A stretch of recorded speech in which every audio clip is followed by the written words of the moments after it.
What up, my dudes? I forgot to film an intro, so hey, how's it going? Welcome back, creationists, to Telecreations. Today, hello Snoopy, you're a good boy. Today we are talking about Aubrey Plaza, known as the cute and quirky girl from Parks and Recreation. Sorry, not cute, dark and horrifying and brooding. She's pretty good. So I was like, Cara Delevingne, my, celebrity crush. Dakota Johnson has some ups and downs. Cara Delevingne is pretty interesting. So in today's video, I will be talking about a couple of the films, a handful, divided into another 3 sections. I like doing that now. We have the normal, we have the strange/weird, and we have the sexy, because it exists.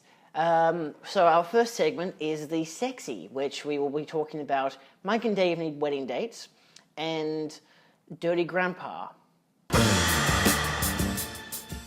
Just let that sink in for a second.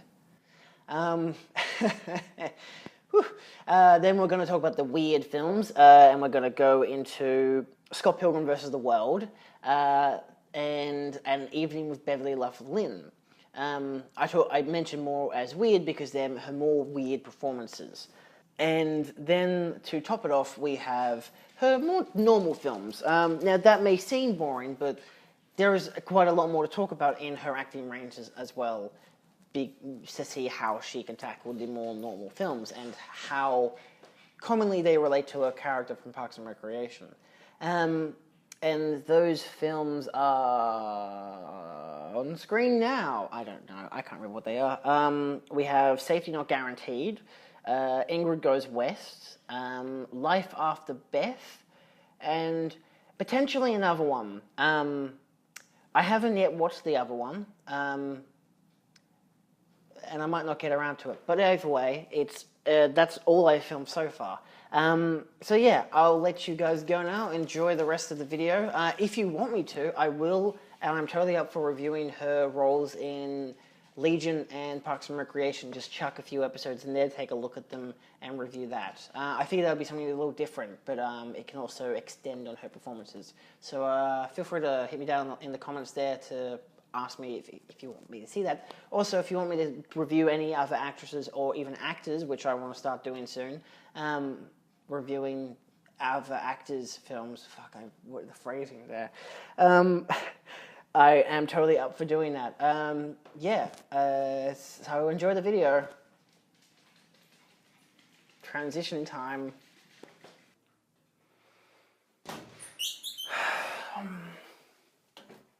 Oh shit, that's got water in it.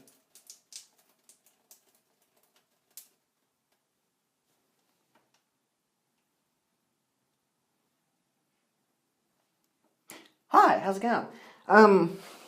Slippery when wet. Hi, welcome to my shower. It's just previously been used by someone. I'm about to have my shower. It's a busy day ahead. Haven't really gotten around to it, and I'm wearing long pants, and they're touching the ground, and I have now got water in my pajamas. Excellent. So we're going to talk about 2 more films for Aubrey Plaza. These are the sexy films. And I say 2 more films because I'm filming this segment first, so I have no idea what I'm filming before this. This could be the start. I doubt it. If this is the first segment, welcome. We're doing this one first. Shit. I guess starting with the worst, ending with the best, I guess. Maybe. Depends how lucky we are. So we're going to talk about Mike and Dave Need Wedding Dates and Dirty Grandpa. 2 films that are directed by people that I do not care about, so I'm not going to note who they are directed by. What have we got to start with? So we're going to start with, on my trusty little device here, Mike and Dave Need Wedding Dates. So, yes, I'm sorry about the glare on the shower glass here. Light happens. So yeah, the first thing I had to write down, of course, was the fact that Aubrey Plaza clearly states in this film, "You're better than this." Either that or Anna Kendrick says it to her, but either way, it's true. Aubrey Plaza is better than this. Why did she do this film? So, in this mess of a film, she plays Tatiana, who, with Kendrick's character, lied to Mike and Dave in order to get a free trip to Hawaii. because they can. They start as the dumb drunk girls who pretend to be normal, and yeah. Look, acting goes some ways, but to have to act drunk and high and like you're a party girl when you're obviously not that type of person, it just doesn't work. So like, let's be honest here. This film could have been much better with different actors. Also, if it didn't exist, yeah, for the reference, I don't have the shower door closed or reverberate. The sound is horrible if I do that. So let's take a look at her character. So she she's a party girl, she gets drunk a lot, she gets fired from her job a lot because she's always drunk on the job, but she does it as a high instead of because she's depressed or anything, because she's a party girl, woo, that kind of really poorly developed character. They lie to Mike and Dave, go on a free trip, fuck some shit up, and then they're like, actually, no, I don't even know what happened at the end anymore, I've forgotten. The film is that bad that I have actually forgotten what happens in the end. Who cares? So let's just go on to, I guess, looking at the character that she plays. Does she play her character well? Sure, I guess. Like, this is, I think, what you would call like an SNL film from the 90s if it were bad. A lot of the SNL films from the 90s were bad, but like some of them were pretty good. And in this case, it's just a bunch of comedians, or not even comedians, people who are known for different types of roles, but can pull off comedy really well. But turns out that this film, they're like, no, we want you to improvise all the comedy, because that's funnier, because you're so talented. None of these people are that talented to pull off their own comedy. Like, Zac Efron and the other dude, like, they can do comedy. Like, Zac Efron of recent years has done a lot of comedy-centric more films, like they're like comedy action or comedy romance, so he can do both sides. Dirty Grandpa is comedy but also has romantic aspect to it, between obviously Efron and his grandpa. And in other films he can, like say like Baywatch and stuff, like he can do the comedy stuff, like he can do the send-up of himself. And that's pretty much all he can do. At least what's been shown so far. Aubrey Plaza, on the other hand, is not great with improv. And this film shows it, because she's obviously just been told, hey, like, remember this film or that film, like teen sex comedies from, like, the 90s? Yeah, it's just like a Wet Hot American Summer, except without the good writing. Just improvise, do your own thing. It'll be funny, trust me. And it isn't funny, it's really bad.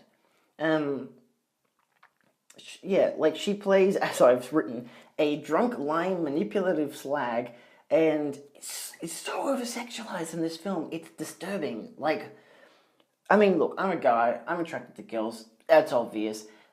As evident from the first video, crush on Cara Delevingne, like, someone like me should be able to appeal to this. Like, Aubrey Plaza has sex appeal, but like, if it's just thrown in your face all the fucking time because it's such a manipulative workforce where, like, the only way you can be in a comedy film, Aubrey Plaza, is if you, like, strip almost naked throughout the whole thing. And it's like, why? She's better than this. Give her good writing and a good director and she can actually do something good. But instead, no, it's just bad. It's just awful. Yeah, so this film is dumb and stupid and poorly written. If it was written at all, I feel like they just jumped on the bandwagon of like, let's go. Okay, so this is the idea. Two guys who are party animals need to go to a wedding for their sister, and they need to bring dates, but the dates are manipulative shrews and make it seem like they're the nice girls or whatever. And just have your generic concept and then add a fuck ton of improv, and you think you've got something good, but you don't. And that's what this film is. Not good. Like, I didn't laugh at a single joke in this film. This film genuinely made me angry that it exists. I have the DVD, by the way, because I got it for free, but like, it's like, seriously? This is the film that you make? This is depressing. Yeah,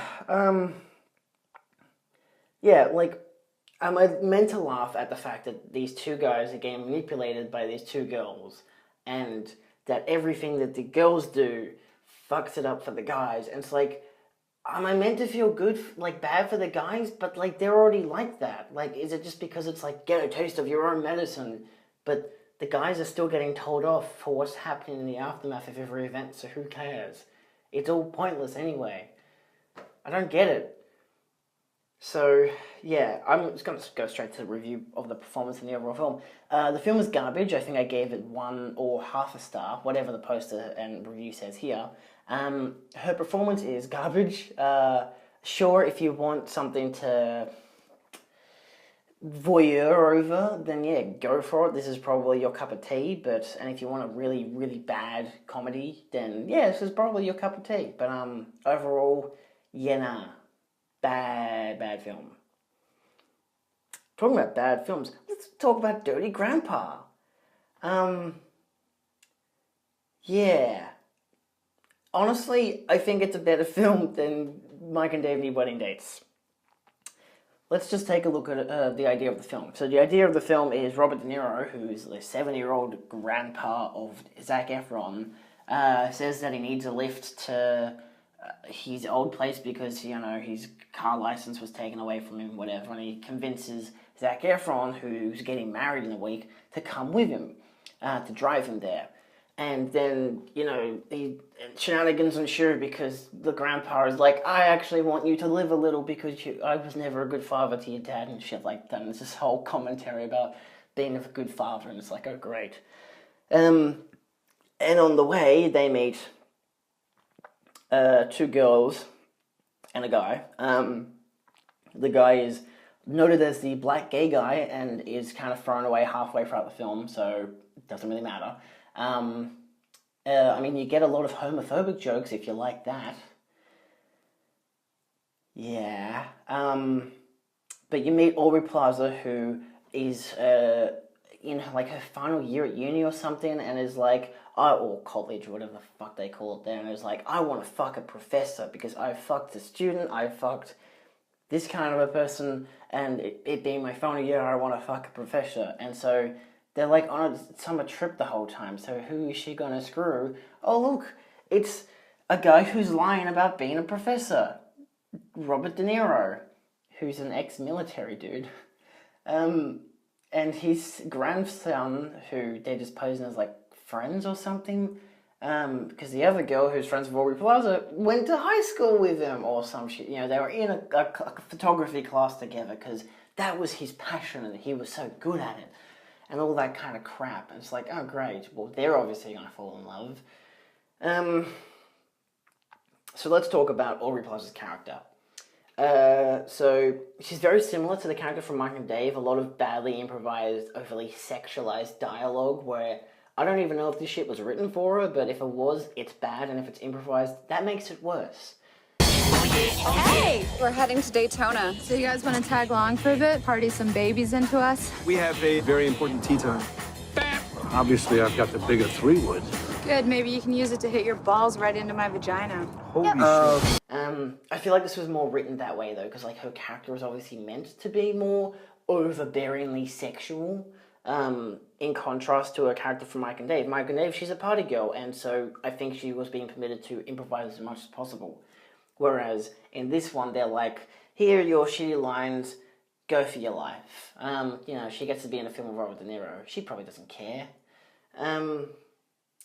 It's you know, it's more subtle, though, in this film as to how over the top it is, which is good. Like, I think the director, I guess, whoever the fuck it was, at least had some kind of an idea of what he wanted for her character. Like, not to be over the top to hell and back, but just to be realistic, but, like, I guess bearable. And she's bearable, which is, I guess, good.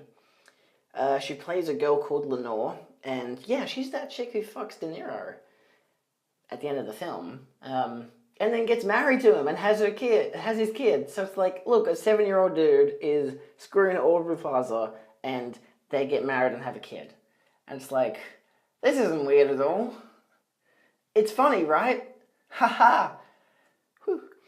Her aim in the film is to screw a professor, as I said, which De Niro claims to be. pretty much every line of the film of hers is about sex, and it's not funny at all, and it's depressing. Yeah, no, I've literally just given you the whole entire spiel. In terms of her performance, it's standard, it's pretty much the same shit she did in Mike and Dave, and she just gets to wear skimpy outfits and goes around and says dirty shit, and ha ha ha, it's funny because of that. The end. I gave this film like a star and a half only because it turns out, like, Robert De Niro is obviously having the fucking time of his life in this film, which, good on him, like, to be in a stupid sex comedy that's main focus is Zac Efron getting with a girl from his photography class, and like every scene with De Niro is pretty much is like top game shit. Like, it is hilarious shit because it's just like, oh, it's funny because it's De Niro saying this stuff, Nothing else in the film's good. The characters are crap. The story is crap. Everything about it is crap. And there are so many dick jokes, and it's just like, why? Yeah. So, overall, I wouldn't recommend either of these two films. Nah. Have fun, I guess, if you want to watch them. They're a waste of time. So, yeah, definitely don't buy them. I mean, if they're on like Netflix or Foxtel, I think Dirty Grandpa's on Netflix, so yeah, sure, check that out if you want to. But Mike and Dave, I would not suggest at all. Like, no, would not suggest that at all. Never. Would not recommend it to anyone. It's probably one of the worst films I've ever seen.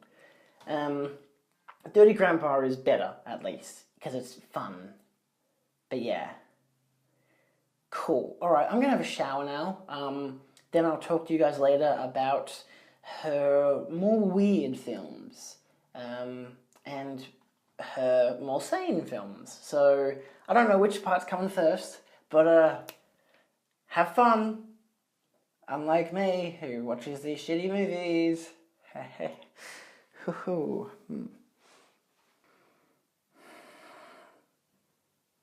Hi. Sorry, I used the bathtub to dry off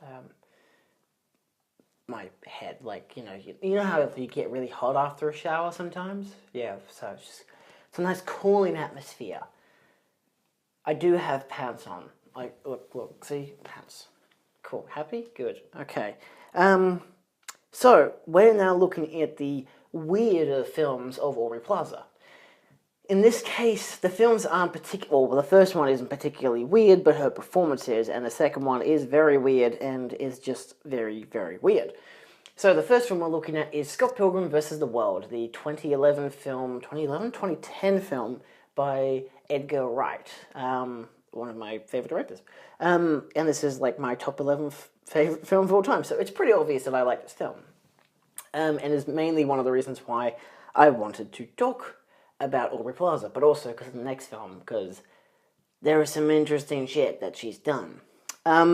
So, firstly, she plays Julie Powers, the ex-girlfriend of Stephen Stills, who works at a lot of different locations. You see her at the record store, you see her at a cafe, and she's working at all these different places, and they are very aware of it in the film, and they make light of it, and they're like, how many workplaces do you work at? Like, why are you still here? Like, why are you here? It's like, it's called work, Pilgrim.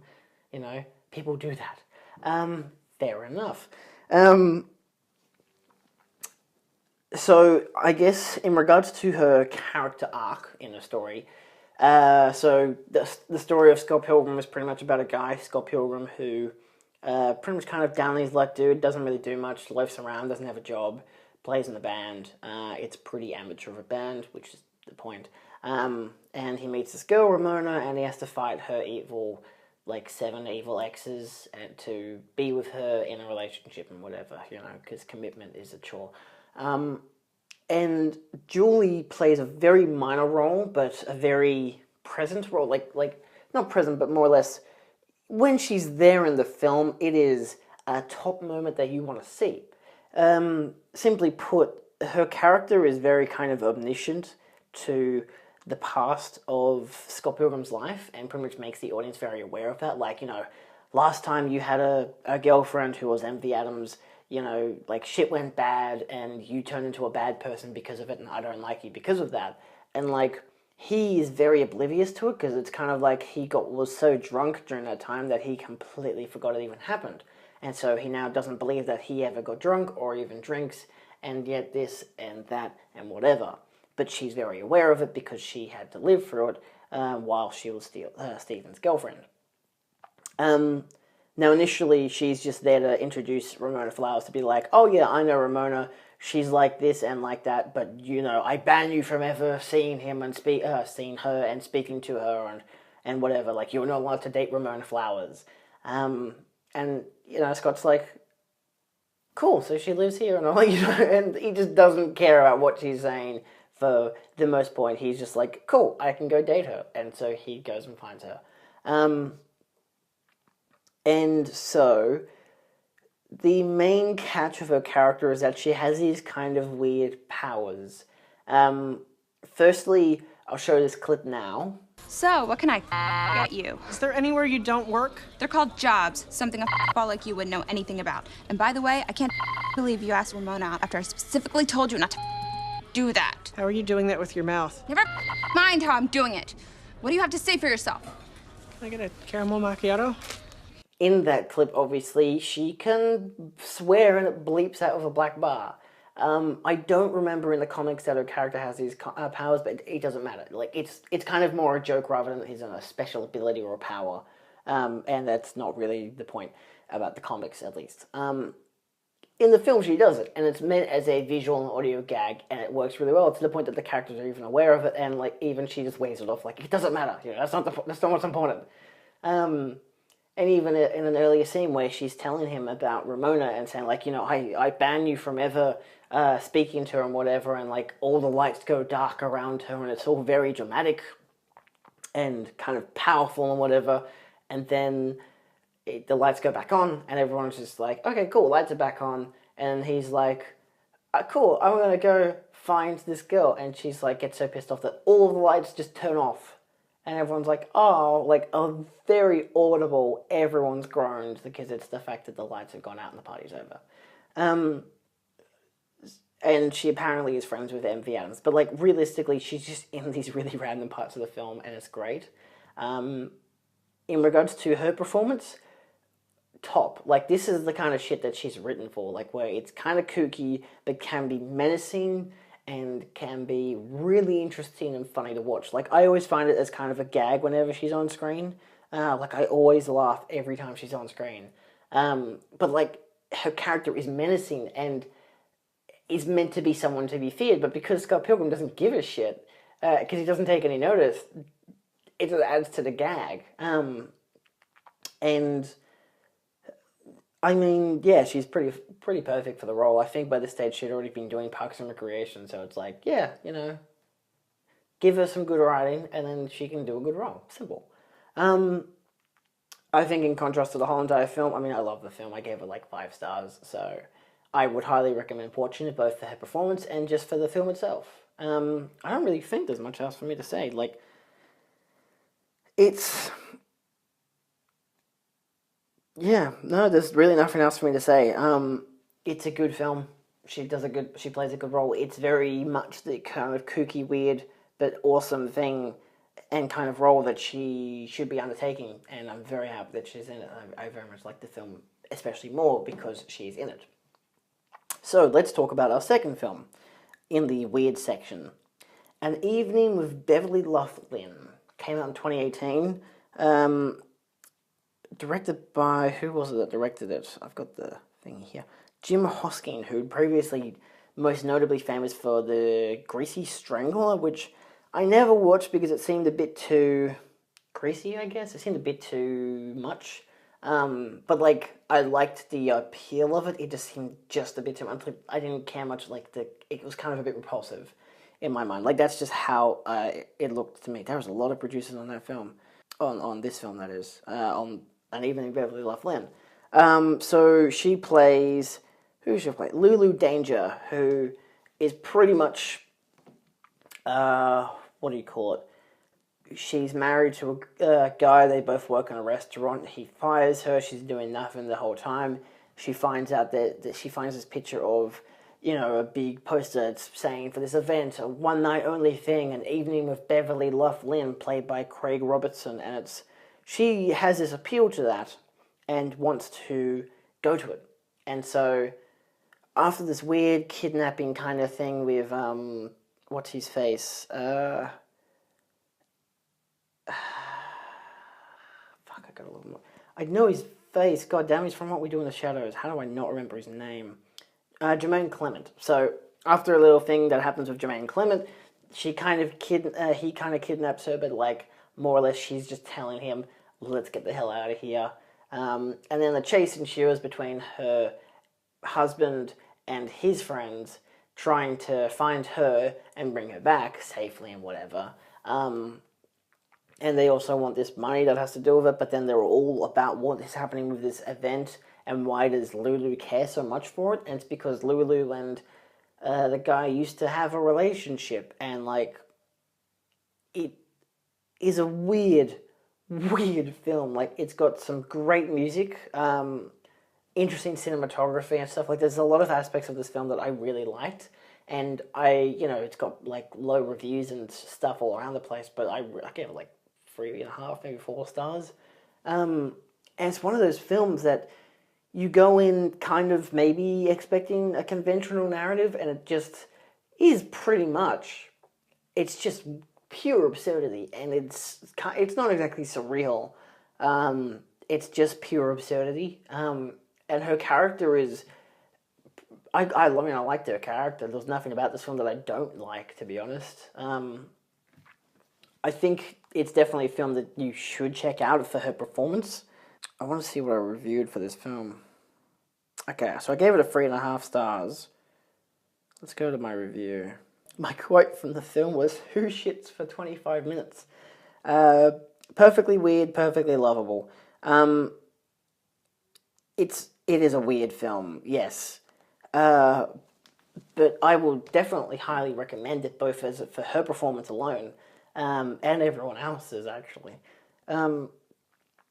It just came out last year, so there's not really much I want to be able to say without it being too weird, but she's definitely fit for the role. Like, you can definitely tell that's one of those more weirder stuff. Like, you see her character in, like, Parks and Recreation, and she's weird and kooky, but it's because she's more of a loner-like character, and she likes to be that way, and she was written that way, and it's really well written. And in this case, in this film, you find out that she can play as a character who can be completely straight-faced in a completely absurd world, and everyone else in the film plays it all with a straight face. So, a straight-faced, absurdist film, and it is really wacky, and I would highly recommend it. I didn't really write many notes down for it. Like, I don't want to spoil what happens in the film or why this and why that. Like, some stuff is probably mildly predictable, but yeah, I think, yeah, definitely go watch it. I think I've cooled down a bit now, so let's talk about another 2 films. These are the 2 of the 4 films of our final normal collection. I'm pretty much saying that as, I'm not going to finish it off now because I haven't actually. I watched these 2 more recently. This is Ingrid Goes West and Life After Beth. I watched these 2 quite recently, whereas I haven't yet to watch my final 2 films, which is Safety Not Guaranteed and Grumpy Cat's Worst Christmas Ever. So we'll get to that later. I haven't watched Safety Not Guaranteed for a few years now, but I have the Blu-ray, so I'll be able to watch it soon. So let's talk about Life After Beth. So Life After Beth is a 2014 film directed by Jeff Baena, written by written and directed by Jeff Baena, who hasn't done much else interesting stuff since. I think he's actually married to Aubrey Plaza, if I'm not wrong. That's wholeheartedly possible. This film stars Aubrey Plaza as Beth Slocum. Okay, and it also co-stars Dane DeHaan as her boyfriend, with John C. Reilly and Molly Shannon as Dane DeHaan's parents. Aubrey Plaza's parents. And so pretty much there's not really, it's simple story. Aubrey Plaza character of Beth dies tragically, and she ends up coming back to life because it's the start of a zombie uprising. So it's like a romantic comedy horror film. And so, like, Dane DeHaan is really depressed throughout the majority of the film, and then, like, you know, she comes back to life, and he's like, oh my god, we can hang out now, because, like, he was kind of hanging out with her parents after her death, because that's, like, how he was still able to connect with her and whatever, and then they kind of block him out, and then it turns out, oh, she's actually come back from the dead. And then they start dating again, and it's all fun and games until she remembers that, like, he broke up with her, or something like that. Like, it was, like, or one of them broke up with the other, but, like, it was really dramatic, and because of it, she died. Maybe it was a car accident or something, it doesn't really matter. And so the whole film is following Dane DeHaan trying to have a happy relationship with his now dead but still alive girlfriend. And also kind of the mild concern of the whole zombie uprising thing. I won't reveal, like, what happens in the end. I'll just talk about the premise there. Her character isn't bad, actually. You know, like, it's an enjoyable film. It's not a phenomenal film. I'd probably maybe give it 3.5 stars. It's got some good production design to it. It's not overly crazy for her character, for her to play. Like, the only real outstanding element is the fact that she's a zombie, but she speaks and everything is like she would normally be, except now she craves human flesh. And it's more amusing that way because of it, so it adds to a bit of the comedy of it. I mean, her character isn't bad. She's pretty much the standard everyday kind of girl who's in a relationship whose parents are a little protective and whatever. And maybe she gets over-emotional because of when she gets over-emotional, she gets hungry and she wants to eat human flesh, which is totally normal. I mean, there's not really much to say about the film. I think it's alright. It's a decent enough film. I got it because Aubrey Plaza was in it, and I had always wanted to kind of see it because it seemed like an interesting idea, and it is. It's an interesting execution. It's like Warm Bodies that came out with Nicholas Hoult a few years ago, but it's actually probably around the same time even. I think that came out in about 2013. Except it's not set during the zombie apocalypse. Like, it's set before the apocalypse pretty much happens, like as it's starting. So you pretty much sit there waiting for like the first 20 minutes for Aubrey Plaza to show up, pretty much. But it's more of a tragic story with her and Dane DeHaan, because, like, he can't stay with her, of course, because she's a zombie, and when shit starts getting mental and crazy, you know, he has to figure out I either put her down, or I walk away and she will wreak havoc and kill other people and whatever. So it's pretty much a story about letting go. It's arguably a story about second chance as well, because, like, I have a second chance to be with her now, but then it's also like, yeah, but should you take that second chance? And that's the whole moral of the story. And it's a nice way to present it, because it's, like, presents in this kind of surrealist way, because it's like, it's a zombie apocalypse. You're right there, Rex. Walking on the floorboards, making all this noise. Yeah, he's having fun. Overall, yeah, I mean, look, if you can find it on Netflix or on DVD, yeah, go ahead, check it out. If it's not, it doesn't really pique your interest, it's perfectly fine. It's not an outstanding performance by Aubrey Plaza, but it's a worthwhile. It's not really worthwhile. It's just a film. It's not bad. It's pretty decent. Yeah. There's really not much to say about it. So I'll move on to my next point, which would be our next film, which is Ingrid Goes West. Now, this film came out in, load you bastard, load. I think it came out in 2017? Let's take a look-see doozy. 2017, directed by Matt Spicer. This film is more of a criticism allegory thing of, social media stuff going wrong.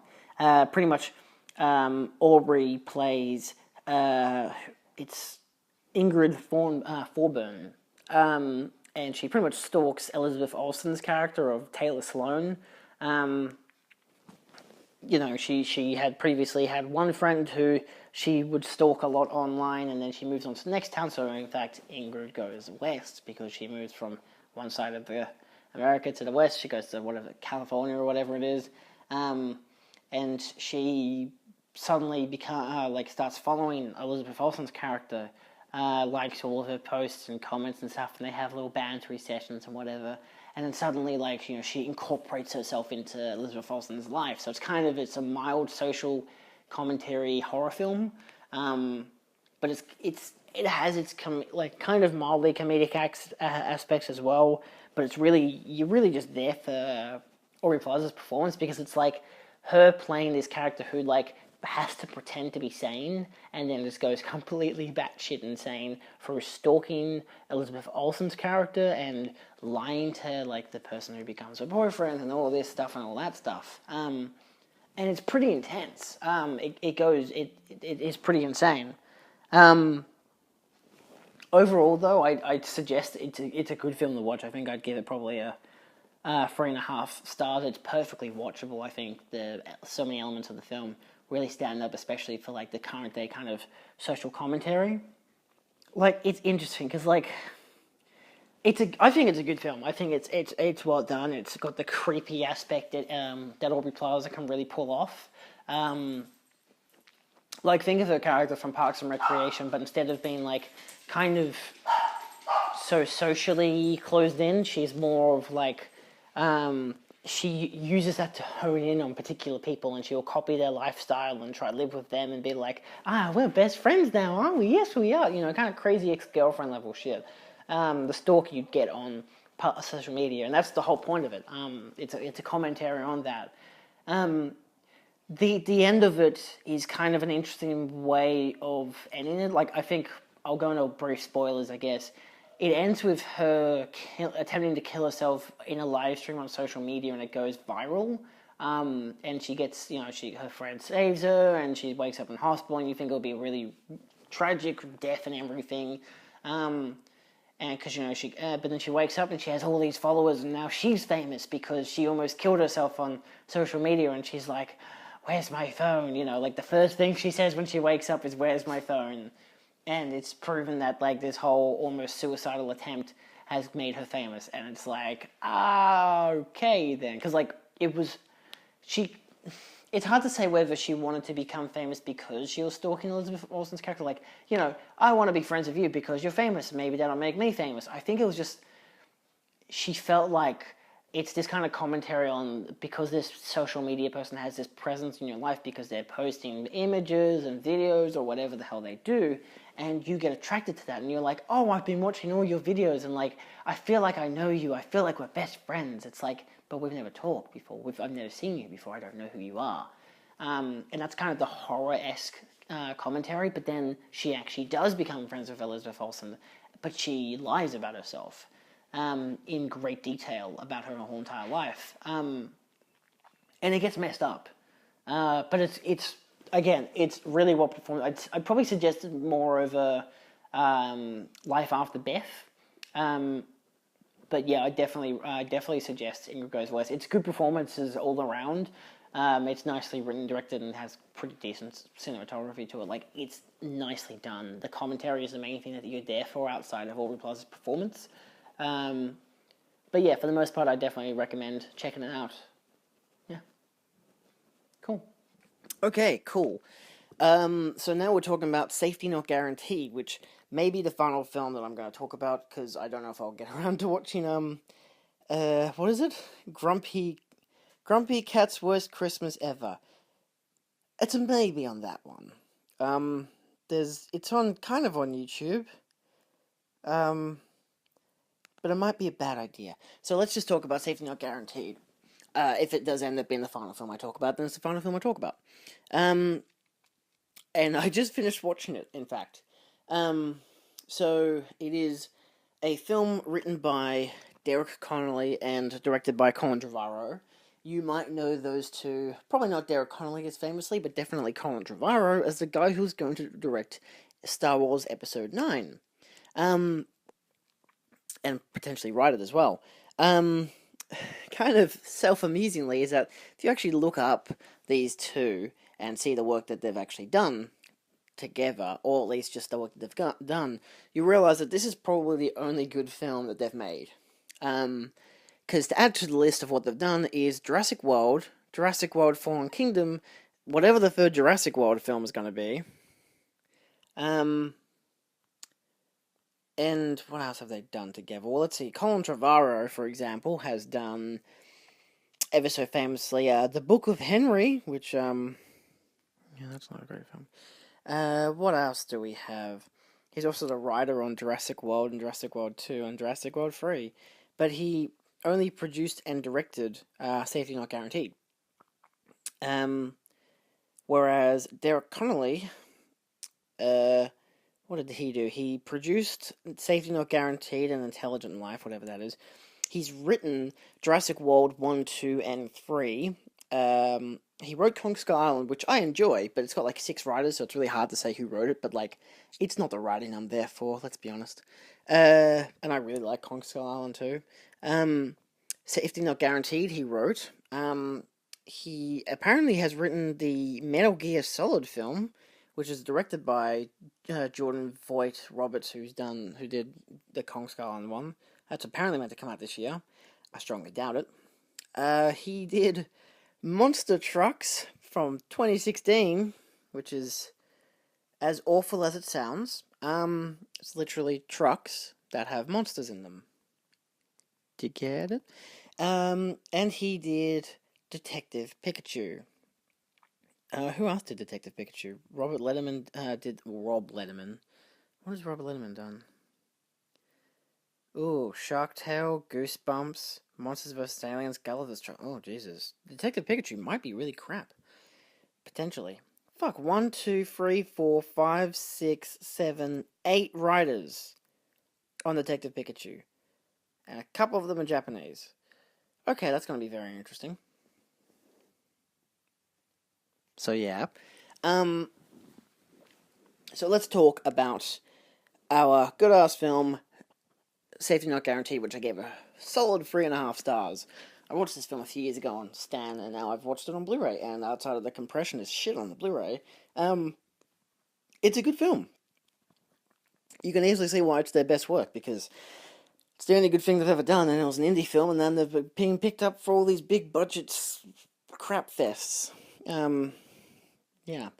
So, Safety Not Guaranteed is about Darius Britt, which is a shitty name, who is Aubrey Plaza, who plays an intern at a magazine company. She's trying to get a job, but she's just kind of pathetic at life and shit. And even her intro, which is her at a job interview, she just claims that, like, you know, nobody really gave a shit for me in high school. I didn't really do anything interesting. In college, I didn't do anything interesting. Like, it's just her standing there or sitting there during parties and all this kind of very antisocial behavioral stuff, like introverted stuff, which, again, Aubrey Plaza plays really well. So she gets a lead for Jake Johnson's suggestion, who has to take some interns with him out into the field for this Safety Not Guaranteed story. Pretty much a guy played by, who is it? Kenneth Calloway, who's played by Mark Duplass, has put a ad in the paper called Safety Not Guaranteed, and he pretty much explains, I'm a time traveler, I want someone to come with me. You know, like, you gotta bring your own weapons and stuff, but safety is not guaranteed. And it's pretty much, the whole film is a character journey of this trio. Pretty much there's 4 of them, I should say. So there's Jake Johnson's character, there's Darius Britt, who is it? So Aubrey Plaza, there's Mark Duplass, and Karan Soni as Anu, or Arnau, who you'll probably know as Dupender, I think it is, in Deadpool 1 and 2. Yeah, so the guy, the taxi dude from Deadpool. Yeah, so they go to this town to meet this guy. And the story is pretty much, it's a romance between Aubrey Plaza's character and the time traveler dude. But it's also like a kind of commentary on how, like, the old versus the youth, and by that I mean like the 20-year-old versus the 30-year-old. Jake Johnson being a 30-year-old, he doesn't have much going for him in his life. He's gone there to reignite a fling with an old lover, and it has its turnouts and bad stuff and whatever, and it's all pretty much the whole entire journey is a life lesson kind of thing. The whole moral of the story. And so the whole question too is this time travel dude crazy? Is he actually making a time machine or not? I won't say whether he is or not, because it spoils the ending as to if he is a time traveler or not. And it builds it up really well too, because you kind of are like, oh, it could be a bogus theory, but then you start getting into the character, and you start learning about the characters and enjoying them and everything, and voila, and then you get your ending. So she plays, let's go back to Aubrey Plaza, of course. She plays the non-enthusiastic young girl who doesn't care much for her job. My quote, of course, being, "I have no funk, I'm totally funkless." She's pretty much the girl, she's pretty much, from Parks and Rec. It's the same character, pretty much, except less the comedic death stares and more realistic introvert, not as comical. She does have her comedic takes. Like, there was some stuff that you could find amusing or kind of heartfelt in the portrayal of a character. So she's very similar in the antisocial nature to her character from Parks and Rec. So they go and meet the guy for the story, and obviously shenanigans ensue. Not in the comedic sense, but more in the life happens shenanigans. Yeah, that's all the notes I've actually written outside of her. It's a sweet little independent film. I'll be honest, yeah, if you can get your hands on this film, I'd suggest it. It's an entertaining film. It's an indie film, so it's got its indie quality perks. But it has an interesting story, it has interesting characters, and you kind of want to see where it goes. Not just for the aspect of, is he a time traveler, are they going to go and travel through time, are you going to see that element, but it's the idea, the build-up to it, like, seeing everyone else have experienced their lives, and pretty much what this could tell you as a person, because it could relate to pretty much anyone, well, probably not kids exactly, but, like, the kind of thing of, like, if, all these people who are young and who are, like, in their early 20s who are still doing uni and shit are so antisocial and don't have the balls to go out and just do whatever and have a fun time. And this isn't, like, the fun time of, I mean, realistically, in this case, I guess it's the fun time of going out and getting laid and shit like that. But, like, there's the argument at the point of, you're not going out and living. And by the time you get to the age of Jake Johnson's character, who's, like, in his 30s, he's pretty much saying, like, you just don't get that anymore. Like, he goes back to this town, not because of the ad. Like, he uses the ad as a way to get to the town, for work. And he's pretty much said, like, I'm only here to reignite a fling and pretty much just to get laid. That's all he wants to do. But then even he realizes how limiting life is and stuff like that. Overall, I'd say it's well acted from all the cast. I think the first half, especially for the time travel dude, he doesn't seem so...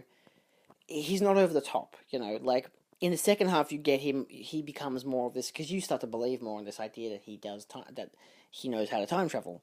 And you're still sus about it, which you're meant to be, until the very last scene. But there's also just this idea of, the first half of the film, he kind of is trying a bit too hard to seem a little goofy and whatever. But then the second half of the film, he's a lot more serious about it, but he's still a well-rounded character. I'd say, and even like Jake Johnson and all the other main characters have their own arcs and work really well. Aubrey Plaza has probably the most fulfilled arc, I guess. Like, I mean, realistically, they all do, and they all have their payoffs, whether it's positive or negative. But her character is done well. As much as she starts off in this antisocial ring, she falls for this guy, and she starts to really like him as a person and everything. And it's compelling. It's interesting. You want to see how it goes and where it goes.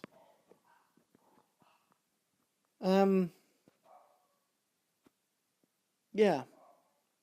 So would I suggest Safety Not Guaranteed? Yeah, definitely. Look at my toes. Yes, I would definitely suggest Safety Not Guaranteed. Yeah. In case I don't actually end up filming my clip for the crazy cat goes to Banana Land thing, which could be in this, might be here or might not be. If I don't film that, I'll just film my conclusion now.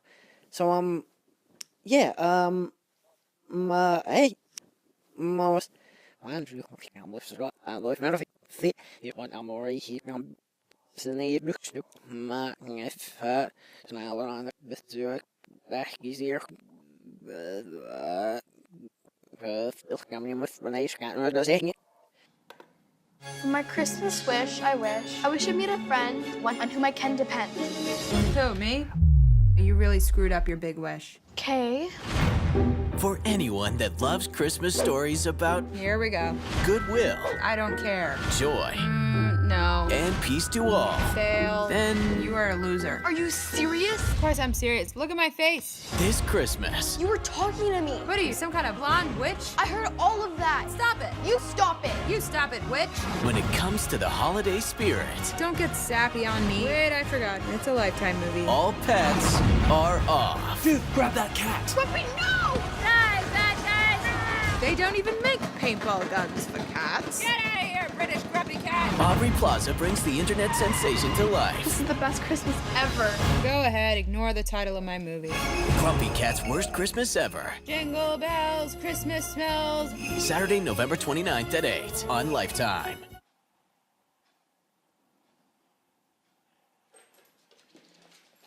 Yeah, I'm not watching that. I'm back. So, overall, I think she's a good actress. I think she definitely has her perks, but I think there's potentially the unfortunate nature that she might get typecast into the more kooky roles, but she seems to be that person naturally, so I think that's why she does it so well. I think it's possible too that she likes those roles as well. Like, I want to do a special episode for this saga, for the series of videos where I touch on the roles that she's done for TV. So, for example, only two roles, which would be Legion and Parks and Recreation. Mostly because Parks and Recreation is her most famous role, but it's also I have a lot more to talk about. I'm not going to rewatch the whole entire show of both of them, but I do want to discuss her character. So if you want to see that video, I definitely will make it soon. I don't know how long it will come after this one, because I've still got to watch them. Rewatch at least a few episodes of both.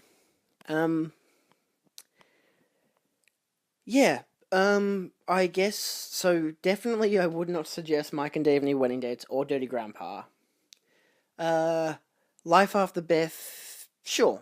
I mean, it's not a no harm, no foul kind of thing. It can be background noise, doesn't really matter. Ingrid Goes West is compelling enough to watch, and I'd recommend it. Safety Not Guaranteed, I would recommend as well. It's more of the more emotionally heartfelt kind of film, rather than Ingrid Goes West, which is similar, but not so similar. It's a bit more crazy and a bit more kind of scary in its themes. Scott Pilgrim vs. the World, I 100% will suggest. And lastly, we have the An Evening with Beverly Loughlin, which is very, very kooky. So that one's harder to recommend to people. But if you are interested in it, I would suggest it. It might be a bit too weird for people, but if you like that kind of weird role, it's got nothing overly messed up in it. Like, I don't think it's as messed up as The Greasy Strangler is, which again, I haven't seen it, but from what I know, and from what I've seen from the trailers, it seems just a bit much. This one definitely is not. There are no Gracie people in this film. Yeah. Yeah. Excellent. Well, I hope you guys have enjoyed this video. I don't know how long it's gone for, so I'm going to end now by saying goodbye. Feel free to check out my other videos in this series where I review other actors or actresses. In this case, I've currently done Cara Delevingne and Dakota Johnson. See you guys next time. Bye! Next time I won't be in my pajamas, I promise.